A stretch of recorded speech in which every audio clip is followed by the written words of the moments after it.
पिछले एपिसोड में हम लोगों ने देखा था कि माकोटो ने डीमंस के ऊपर वॉर शुरू करवा दी थी कैली ने उनको वापस लेने के लिए। वहीं पर माकोटो की आर्मी अब जीत रही होती है। दूसरी तरफ अब हम लोग मियो को देखते हैं जो कि लेफ्ट से लड़ रही होती है और अब मियो की हालत लड़ते लड़ते काफी खराब हो जाती है। वो देखकर लेफ्ट कहते हैं कि क्या तुम अभी भी मुझसे लड़ना चाहती हो? तुम्हारे अटैक्स मेरे रिफ्लेक्शन के सामने कुछ भी नहीं कर सकते हैं। वहीं पर मियो भी उससे काफी ज्यादा अमेज्ड होती है और कहती है कि तुमने तो मेरे अटैक्स को एनालाइज कर लिया। ऐसा बोलने के बाद वो वापस से हमला करने वाली होती है। वो देखकर लेफ्ट कहता है कि तुम एक ही हमले बार बार क्यों कर रही हो? तो वो कहती है कि क्योंकि ये अटैक यंग मास्टर की मेमोरी में थे तो मैंने डिसाइड किया है कि मैं सिर्फ इन्हीं को यूज करूंगी। ये सुनकर लेफ्ट भी अपने रिफ्लेक्शन को ऑन कर देते हैं और अब वो कहते हैं ठीक है, अगर तुम्हें मरना है तो मरो। तभी अब हम लोग मियो को देखते हैं जो कि एक बुलेट बनाने के बाद उसको लेफ्ट के ऊपर छोड़ देती है, पर रिफ्लेक्शन की वजह से वो बुलेट अब सीधा आकर वापस से मियो को लग जाती है। इस वजह से मियो थोड़ी सी घायल हो जाती है, पर अब वो अपने आप को रीजनरेट करने लगती है। उसके बाद वो वापस से वही हमला करने के लिए तैयार हो जाती है। वो देखकर लेफ्ट कहते हैं कि तुम अपना टाइम वेस्ट कर रही हो, कितनी बार भी तुम ट्राई कर लो तुम मुझसे नहीं जीत सकती हो, मैं बार बार तुम्हारे अटैक को रिफ्लेक्ट करूंगा। वो सुनकर मियो कहती है कि ठीक है, पर मैं रुकूंगी नहीं। अगर तुम मेरे अटैक को 1000 बार सेंड कर पाओगे तभी तुम्हारे पास मेरे से जीतने का चांस है। ऐसा बोलने के बाद मियो उसके ऊपर काफी सारी बुलेट से हमला करती है। वहीं पर लेफ्ट भी अब उन्हें रिफ्लेक्ट करना शुरू करता है। दूसरी तरफ अब हम लोग को टोमोई को दिखाया जाता है जो कि कह रही होती है कि मियो रिफ्लेक्शन टेक्निक को मास्टर करने का ट्राई कर रही है। वो काफी लकी है, मुझे तो बस कमजोर लोग मिल रहे हैं लड़ने के लिए। हम अब देखते हैं कि टोमोई ने काफी सारे लोगों को हरा दिया है, जिसे देखकर वो कहती है कि हमारी विक्ट्री पक्की है, ये एक अच्छा मौका है, मैं यहाँ पर एक बॉर्डर बना देती हूँ। ऐसा बोलने के बाद वो अपनी तलवार का यूज करके जमीन में एक काफी बड़ी दरार ले आती है जिससे कि डीमंस की रीइंफोर्समेंट यहाँ पर ना आ सके। वो ऑलरेडी ग्रेटोनिया और लीमिया में बिजी हैं। इसके बाद हम लोग को थोड़े समय पहले का सीन दिखाया जाता है जहाँ पर डीमंस इंपीरियल कैपिटल के ऊपर हमला करने के लिए आ चुके हैं। ये चीज रोना देखकर कहती है कि तो ये वॉर शुरू हो गई है। तब यहाँ पर सोफिया आ जाती है और वो उसे कहती है कि तुम कितनी बोल्ड हो, तुम इतना सब कुछ होने के बाद भी यहाँ आ गई, थोड़ी इन्फॉर्मेशन हमें भी दे दो क्योंकि हम लोग तुम्हारे एलाइज हैं ना कि सबॉर्डिनेट्स। तो वह बताती है कि जो टोमोकी है जो एम्पायर का हीरो है वो रात और दिन में अलग लड़ता है। इसका मतलब शायद से उसकी हीलिंग सिर्फ रात में ही काम करती है, यानी कि वो रात में ही ताकतवर होता है। पर हमारी असली टारगेट लीमिया की हीरो है। तभी मिस की कहने लगता है कि जो प्रिंसेस लिली है वो वापस आ गई है और उसने इंपीरियल फोर्सेस को कमांड देना शुरू कर दिया है। ये सुनकर रोना कहती है कि आखिर वो रोशगार से वहाँ कैसे पहुंच गई, वो भी इतनी जल्दी? ऐसी बात है तो हम लोग को फोर्स टेला में जाना चाहिए। तो रोना कहती है कि तुम पहले जाओ, मैं जाकर हीरो के साथ थोड़े मजे कर रही हूँ। इसके बाद हम लोग को टोमोको को दिखाया जाता है जो कि अपने ड्रैगन पर और अपने साथियों को लेकर चला जाता है डीमन से लड़ने के लिए। वो चीज सोफिया भी देख लेती है और कहती है कि इससे लड़ते हुए मेरी प्रैक्टिस भी हो जाएगी, मैं बिल्कुल भी होल्ड बैक नहीं करूंगी। मैं परमेश्वर होगी भी अब उसे कहते हैं कि तुम काफी ताकतवर हो गई हो, तुम वो सर से अब नहीं हार सकती हो। वो यहाँ पर माकोटो की बात कर रहा होता है। ऐसा बोलने के बाद अब अपनी पावर्स को यूज करके सोफिया को सीधा उस ड्रैगन के ऊपर टेलीपोर्ट कर देता है। वो लोग सोफिया से पूछते हैं कि तुम कौन हो, जिस पर सोफिया कहती है कि मैं सोफिया द ड्रैगन स्लेयर हूँ। तो टोमोकी कहते हैं कि क्या तुम सोफिया बुल्गा हो? तो सोफिया कहती है हाँ, क्या तुम मुझे ऑलरेडी जानते हो, तुम हीरो हो ना, मैं तुम्हें इंटरेस्टेड हूँ। ऐसा बोलने के बाद वो टोमोकी के ऊपर हमला करती है, लेकिन वो शील्ड वाली लड़की टोमोकी को बचा लेती है। सोफिया भी अब उस लड़की से काफी इंप्रेस होती है और कहती है कि तुम्हारा रिएक्शन तो काफी ज्यादा अच्छा है। वो अब थोड़ा पीछे आ जाती है और उस लड़की से कहती है कि तुम्हारे अंदर जो स्मेल आ रही है इसे देखकर लगता है कि तुम्हें किसी ग्रेटेड ड्रैगन की ताकत मिली हुई है, शायद से वो ड्रैगन ग्लोंट या फिर साजा नामी है। तो वो लड़की अब उसे कहती है कि वैसे तुम कर क्या रही हो ये? तो सोफिया कहती है कि मैं तुम लोग को यह बताना भूल गए, दरअसल मैं डीमंस की गेस्ट कमांडर हूँ। अब वो टोमोकी से कहती है कि मैंने सुना है कि तुम रात के समय में ताकतवर होते हो, आओ आकर मुझसे लड़ो। ये सुनकर टोमोकी उसके ऊपर अपने चार्म यूज करने की कोशिश करता है, जिसे देखकर सोफिया अब उसे कहती है कि ये ट्राई मत करो, ये मुझ पर काम नहीं करेगा। ये सुनकर टोमोकी काफी हैरान हो जाता है कि सोफिया को उसके मैजिक आई के बारे में ऑलरेडी पता है। सोफिया अब टोमोकी से कहती है कि मुझे अपने वेपन से हराओ, अगर तुम मुझे हरा पाओगे तो मैं तुम्हारी हो जाऊंगी। ये सुनकर टोमोकी उसे कहता है कि मैं तुम्हें दिखाऊंगा कि बैटल सिर्फ लेवल से डिटरमाइन नहीं होती है। तो सोफिया कहती है कि मैं भी इस बात से एग्री करती हूँ, पर ये ड्रैगन बीच में आ रहा है। ऐसा बोलने के बाद अब वो उस ड्रैगन के ऊपर हमला कर देती है और कहती है कि मैं तुम लोग को नीचे वेट करूंगी।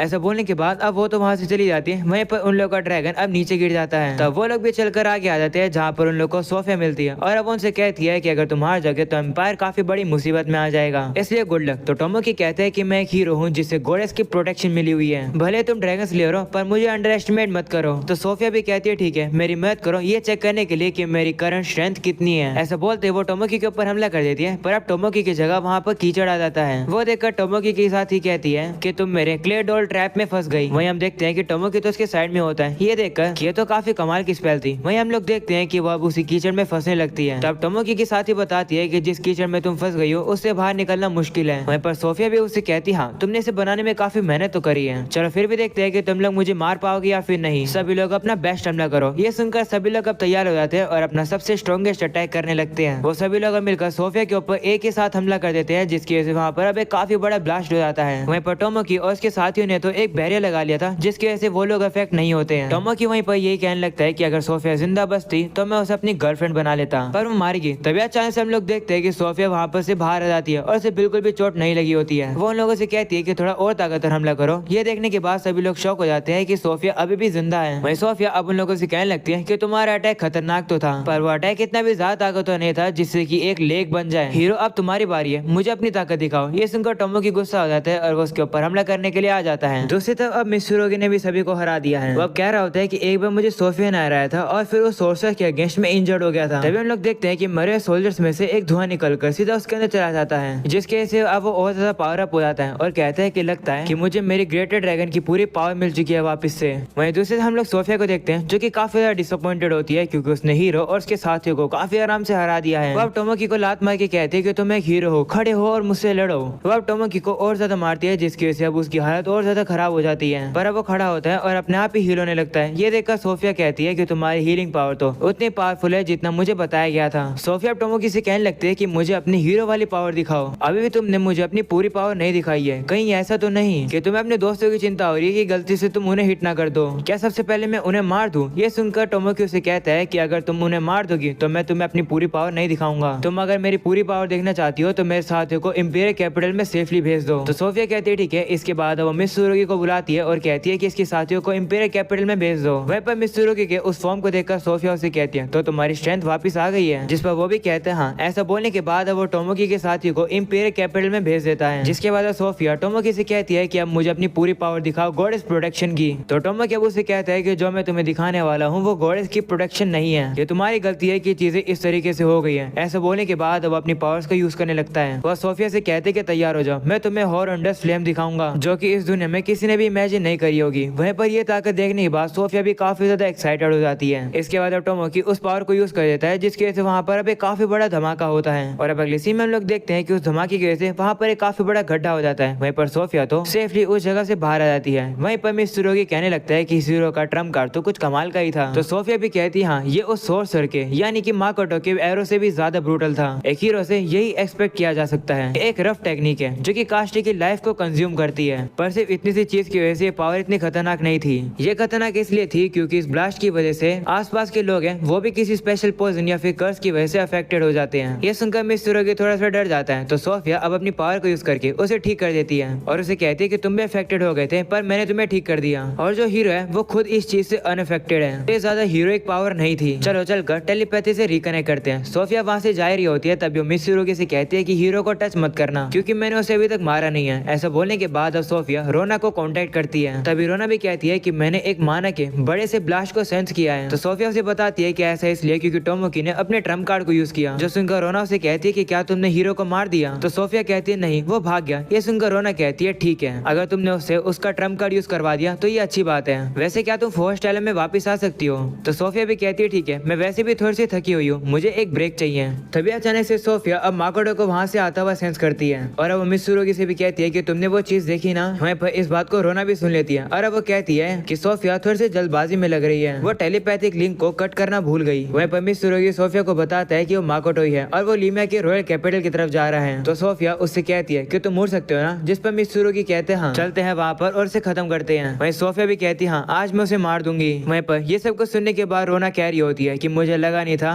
कि मेरी सबसे बड़ी चिंता लीमिया में आ जाएगा। वहीं दूसरी तरफ माकोटो को दिखाया जाता है, वो लोग अब नीचे गिर रहे होते हैं जहाँ पर माकोटो अब कहने लगता है कि हम लोगों को पता नहीं लगने दे सकते हैं कि मैं मर्चेंट कुजुना यानी माकोटो हूँ। शिकी तो कहते हैं कि मैं तो अपने वही पहले वाले स्केलेटन फॉर्म में आ सकता हूँ। तो माकोटो कह रहा होता है कि मैं भी एक कपड़ा पहन सकता हूँ पर बैटल के दौरान वो कपड़ा उतर जाएगा। ये सुनकर शिकी कहते हैं कि अगर ऐसी बात है तो आप उस सूट को पहन लो, मियो ने मुझे वो सूट इम्प्रूवमेंट करने के लिए दे रखा था। तो माकोटो भी शर्मा जाता है और कहता है कि मैं उसे कैसे यूज करूंगा। वहीं दूसरे हम लोग को नीचे का सीन दिखाया जाता है जहाँ पर काफी सारे सोल्जर सब मारे जा चुके हैं। वो देखकर हिबिकी का साथी सभी को आकर बताता है कि डीमंस ने 3rd और 4th डिफेंसिव लाइन को तोड़ दिया है। तो हिबिकी कहती है कि बिलीव नहीं हो रही है कि वो लोग इतना जल्दी ये कैसे कर पा रहे हैं, हम लोग को पहले रॉयल कैपिटल को होपलेस लैंड के पास मूव कर देना चाहिए था। वो अब कह रही होती है कि एकेडमी में भी कुछ चल रहा है ना, मैं होप करती हूँ कि वहाँ पर इलियम ठीक हो, हम लोग को भी यहाँ से रिट्रीट करना चाहिए। वहीं पर वुडी भी कहता है हाँ, जो फोर्स स्टेला में फोर्सेस भेजी गई है हम लोग उसे ज्वाइन कर लेंगे और रॉयल कैपिटल को रिक्लेम करना हमारा बेस्ट मूव रहेगा, हम लोग को अभी निकल जाना चाहिए। वो सुनकर चिया कहने लगती है कि अगर हम लोग भाग जाएंगे तो सिटी के लोगों का क्या होगा। तो अभी विकी उसे समझाने लगती है कि इस बैटल में काफी सारे लोगों की जाने जा चुकी है, हमें उन लोगों की होप्स को अपने साथ कैरी करना होगा, हम लोग को इस वॉर को जीतना होगा और शांति लानी होगी और वैसे करने के लिए हम लोग को जिंदा रहना होगा जिसकी वजह से अभी हम लोग को यहाँ से जाना पड़ेगा। भले ही ऐसा करना मुश्किल है पर हमें इसे सहन करना ही होगा। ये सुनकर चिया कहती है कि क्या तुम नेवल की बात कर रही हो? तो हिबिकी कहती है हाँ, उसके लिए भी हम लोग को जिंदा रहना होगा। तभी यहाँ पर एक बंदा आ जाता है जिसका नाम सीली होता है और अब उन लोगों से कहते हैं कि तुम लोग अभी भी यहीं पर ही हो। तो हिबिकी का साथी उससे कहता है कि यह जगह खत्म हो गई है, सीके के एडवेंचर्स का यूज करो रिट्रीट में सपोर्ट करने के लिए। तो वो भी कहते हैं ठीक है। वहीं पर वुडी पूछता है कि सिटीजन्स का इवैक्यूएशन कैसे चल रहा है? तो सीली बताता है कि हम लोग होप कर रहे हैं कि 30% हो जाए पर 50% नहीं होगा। डीमस को जितने भी इंसान दिख रहे हैं वो उन्हें खत्म करते जा रहे हैं। ये सुनकर बंदा कहते हैं कि अगर ऐसी बात है तो हम लोग को रिट्रीट करना होगा। भागने का रास्ता यहाँ सिंहासन के पास है। और अब जैसे वो लोग सिंहासन की तरफ देखते हैं वो लोग देखते हैं कि दीवार तोड़ के कोई वहाँ पर आ जाता है और अब और कोई नहीं बल्कि लो होता है और कहते हैं कि अगर तुम दुश्मनों को एस्केप रूट दोगे तो वो लोग तो उसे लेंगे ही ना। या फिर हिबिकी तुम मुझे यहाँ पर एम्बुश करना चाहती थी। उसे देख कर हिबिकी अपने ऊपर की जैकेट को उतार देती है और उसे लड़ने के लिए तैयार हो जाती है। वहीं हिबिकी की ड्रेस को देखकर लो से कहता है कि क्या ये तुम्हारी किसी स्ट्रेटेजी का पार्ट है? तो वो भी कहती है हाँ, ये एन्चेंटिंग गार्ब है जो कि गार्डियन बीच से बना है। तुम यहाँ पर क्या कर रहे हो? वहीं पर वुडी कह रहा होता है कि हमारे भागने का रास्ता वहीं पर था जिस जगह को लो ने तोड़ दिया। वहीं लो कह रहा होता है कि मुझे वेट करना अच्छा नहीं लगता इसलिए मैं तुम लोगों से मिलने ही आ गया। तो वुडी कहता है कि बाहर जो सोल्जर्स थे उनका क्या हुआ? जिस पर लो कहता है कि मैंने उन्हें खत्म कर दिया। ये सुनकर हिबिकी काफी गुस्सा हो जाती है और कहती है कि तुमने मेरे और साथियों को मार दिया। हिबिकी अब उसके ऊपर हमला करने के लिए आ रही होती है लेकिन तभी हिबिकी के साथी अब हिबिकी को शांत कराते हैं और कहते हैं कि हम लोग को भागने के लिए कोई और रास्ता ढूंढना होगा। ये सुनने के बाद लो अब उन लोगों से कहता है कि तुम लोग अभी भागने का सोच रहे हो। मुझे लगता है कि हिबिकी तुम्हें भागना चाहिए क्योंकि अगर तुम भाग जाओगी तो रॉयल कैपिटल में जितने भी लोग हैं हम उन्हें खत्म कर देंगे। तुम एक वॉरियर हो, तुम्हारे हो तो ऐसा कैसे हो सकता है? अगर ऐसा हो जाएगा तो तुम्हारे लिए काफी शर्म की बात होगी। ये सुनकर हिबिकी कहती है कि लेकिन तुम आम लोगों को क्यों मार रहे हो? तो लोग कहते हैं कि ये वॉर है, वॉर में तो सभी लोगों को नुकसान पहुंचता है, वो भी मारे जाएंगे, इसलिए हिबिकी अपना डिसीजन लो। क्या तुम यहाँ के लोगों को सेक्रीफाइस करके भाग जाओगी या फिर तुम मुझे मारने का मौका उठाओगी? ऐसा बोलने के बाद लो उनके ऊपर हमला करता है। वहीं पर हिबिकी भी अपनी तलवार निकालकर उसके मुक्के को रोक देती है। हिबिकी जैसे उसे रोकती है वो देखकर हिबिकी कहती है कि ये तलवार तो काफी कमाल की है, वीरा ने ये काफी कमाल की स्वॉर्ड बनाई है। ये सिर्फ ताकतवर नहीं है बल्कि इसके अंदर विंड मैजिक भी एन्चेंटेड है। हिबिकी अब विंड मैजिक का यूज करके लो को थोड़ा सा पीछे कर देती है। इसी मौके का फायदा उठाकर हिबिकी के बाकी साथी अब हिबिकी को बूस्ट कर देते हैं और अब हिबिकी और ज्यादा पावरफुल हो जाती है और अब वो जाकर सीधा लो के ऊपर हमला करती है पर लो अपने हाथों से हिबिकी के अटैक को रोक लेता है। इसके बाद लो अपने एलिमेंटल गाउंटलेट को एक्टिवेट कर लेता है जिसके बाद अब वो हिबिकी को काफी ज्यादा मुक्के मार के उसे काफी घायल कर देता है। ये देखने के बाद हिबिकी के सभी साथी अब डर जाते हैं। वहीं पर हिबिकी भी लो के एलिमेंटल गाउंटलेट को देखकर हैरान होती है और कहती है कि ये गाउंटलेट तो 4 बेसिक एलिमेंट के साथ एन्चेंटेड भी है। तभी लो अब उसे कहता है कि सिर्फ अकेली तुम्हें नहीं हो जिसके पास एक्सेप्शनल इक्विपमेंट्स हैं, इक्विपमेंट्स मेरे पास भी हैं, अब मरो तुम। ऐसा बोलने के बाद अब वो हिबिकी को खत्म करने के लिए आगे बढ़ ही रहा होता है। ये देखकर हिबिकी के साथी हिबिकी को बचाने के लिए आगे बढ़ते हैं पर तभी अचानक से आसमान से एक काफी तेज से चीज आती है जिसकी वजह से एक धमाका होता है। इसकी वजह से हिबिकी उड़ते हुए अपने साथी के ऊपर जाकर गिर जाती है और उसका साथी भी अब हिबिकी को पकड़ लेता है। धुआं हटने के बाद अब हम लोग को पता चलता है कि ऊपर से जो चीज आई है वो और कोई नहीं बल्कि माकोटो है। माकोटो अब अपने मन में कह रहा होता है कि मेरे पास तो कोई भी चॉइस नहीं थी, मुझे इस हीरो सूट को पहनना पड़ा क्योंकि मुझे अपनी आइडेंटिटी छुपानी थी। माकोटो पीछे देखता है और देखता है कि सभी लोग तो उसे देखकर शांत हो चुके हैं। तभी अचानक से माकोटो की नजर अब हिबिकी पर जाती है जिसे देखकर वो कहता है कि तुम मजाक कर रहे हो क्या? वो अब कहता है कि हिबिकी यानी कि ये तो ओतोनाशी सेनपाई है, इसका मतलब हिबिकी ही इस दुनिया की हीरो है। ये जानने के बाद माकोटो काफी ज्यादा हैरान हो जाता है और इसी के साथ हो जाता है ये एपिसोड यहीं पर खत्म। पसंद आया हो तो लाइक कर देना, चैनल पर न्यू हो तो सब्सक्राइब कर देना। मिलते हैं अगले एपिसोड में, तब तक के लिए बाय बाय।